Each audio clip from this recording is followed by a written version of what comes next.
a lot of people, they're scared of themselves. They're scared of the power that they've got. Way back when the Occupy movement was happening and they occupied Wall Street and they didn't know what they wanted. They just knew they didn't want what we have.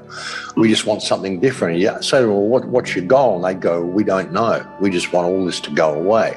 And I used to say then, you don't need to occupy Wall Street because we human beings already occupy the entire earth, but we don't occupy ourselves.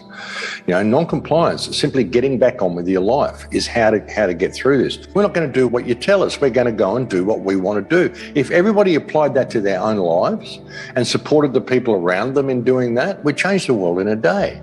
You know, this whole thing that's happened has been due to our compliance.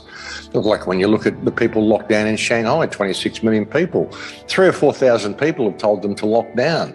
3,000 or 4,000 people are in control of 26 million. I think I see a way out.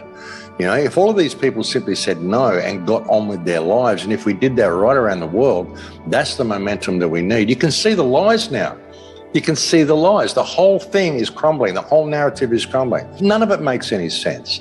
So when people can see the lie for what it is and realize that everything's a lie and just become human again, that's the key to the whole thing. You know, we've got to stop externalizing it. When we see these trucker blockades, we see these things, realize that we can do this ourselves. You can do this without even leaving your home.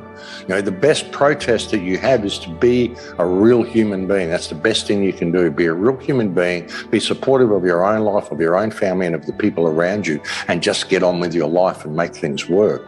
I've always said it's a lot easier to get forgiveness than permission. So when you see something that needs doing, just go and do it. That's the way out of this. It really is. Why do people think they have rulers? Why do people think they need to be told when they can be free and when they can't be free and when they can go to the store and when they can do this and when they can do that? What is wrong with people?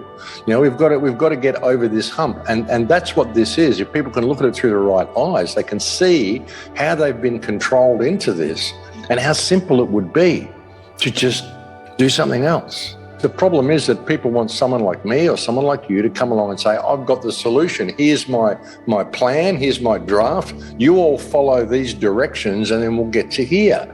Well, hang on, you're just looking for another ruler, another person to come and tell you what to do and you know, hope that when it gets there, you'll just be able to get on with your lives and buy the same magazines and do the same stuff that you were doing before, which wasn't freedom. You know, we've got an opportunity for freedom here. We've got an opportunity to rediscover what it means to be human here.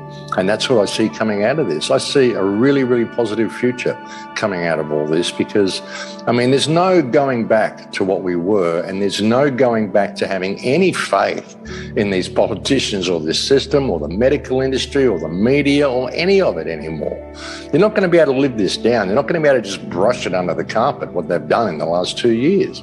Not unless they can keep the fluoride levels up in the population anyway. But, yeah, they've created a situation where we have to become human again now, and we have to take the matter in hand. We have to be a man and be a woman. You know, get back in touch with that divinity that exists inside you.